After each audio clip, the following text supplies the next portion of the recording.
ओडिशा के बालासोर में हुए भयानक ट्रेन हादसे में अब तक 280 से अधिक लोगों की जान जा चुकी है। 3 ट्रेनों के टकराने की इस भीषण दुर्घटना ने सारे देश को झकझोर कर रख दिया है। इस हादसे पर हर पल नई अपडेट आ रही है, लेकिन जो सवाल सबके जहन में है वो ये है कि आखिर 3 ट्रेनें एक साथ कैसे टकरा गई, इतनी बड़ी लापरवाही हुई कैसे। रेलवे सूत्रों से जो जानकारी सामने आई है वो हम आपको बताते हैं। रेलवे के वरिष्ठ आधिकारिक सूत्र बताते हैं कि ये दुर्घटना सिस्टम कोलैप्स का नतीजा है। ये दुर्घटना इतनी भयावह नहीं होती अगर सिस्टम काम करता।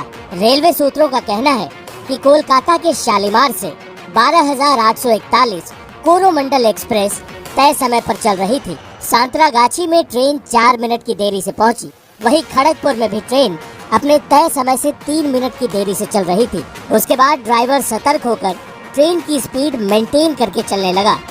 ट्रेन ओडिशा में प्रवेश कर चुकी थी। बालासोर में भी ट्रेन अपने नियत समय पर पहुंची थी। कोरोमंडल एक्सप्रेस वहां से करीब 25 किलोमीटर ही आगे बढ़ी थी कि बहनागा बाजार की एंट्री पर स्थित पॉइंट्स पर कुछ दिक्कतें हुई। इसके बाद ट्रेन के कुछ डब्बे पटरी से उतर गए। यूँ तो दुर्घटना की वजह का अभी तक रेलवे ने खुलासा नहीं किया है, लेकिन रेलवे के सूत्र बताते हैं कि इस कोरोमंडल एक्सप्रेस की किसी मालगाड़ी से कोई टक्कर नहीं हुई। उन्होंने जो अंदाज़ा लगाया वो ये है कि ट्रेन के कुछ डब्बे बहनागा बाजार के एंट्री पॉइंट पर डिरेल हुए होंगे। उस समय ट्रेन की स्पीड 130 किलोमीटर प्रति घंटे की रफ्तार से रही होगी। ऐसे में पटरी से डब्बे उतरने पर भी उनका 400 से 500 मीटर तक बढ़ते जाना आम बात है। इस बीच कोरोमंडल एक्सप्रेस के कुछ डब्बे लूप लाइन और दूसरी मेन लाइन पर आ गए। उसी समय बगल के लूप लाइन पर मालगाड़ी खड़ी थी। उसी मालगाड़ी पर कोरोमंडल एक्सप्रेस के डब्बे चढ़ गए।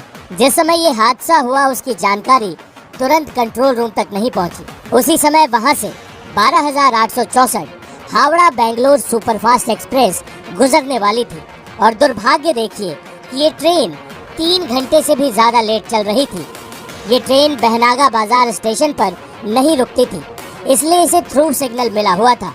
और फिर ये ट्रेन 130 किलोमीटर की रफ्तार से चलती हुई डिरेल हुई कोरोमंडल एक्सप्रेस से भिड़ गई। इस ट्रेन के एक तरफ डिरेल कोरोमंडल एक्सप्रेस तो दूसरी तरफ लूप लाइन में मालगाड़ी खड़ी थी, यानी इस ट्रेन के डब्बे दोनों ट्रेनों के बीच से टकराते हुए गुजरे। इस वजह से ये हादसा भयानक हो गया। दोनों एक्सप्रेस ट्रेनों की भिड़ंत में ट्रेनों की करीब 17 बोगियां पटरी से उतर गईं। इस हादसे में अब तक 280 से अधिक लोगों के मरने की पुष्टि हो चुकी है। ये संख्या बढ़ भी सकती है क्योंकि हादसे में 900 से अधिक लोग घायल बताए जा रहे हैं। रेस्क्यू ऑपरेशन जारी है। अगली अपडेट के साथ हम जल्द हाजिर होंगे। टाइम्स नाउ भारत डिजिटल की रिपोर्ट।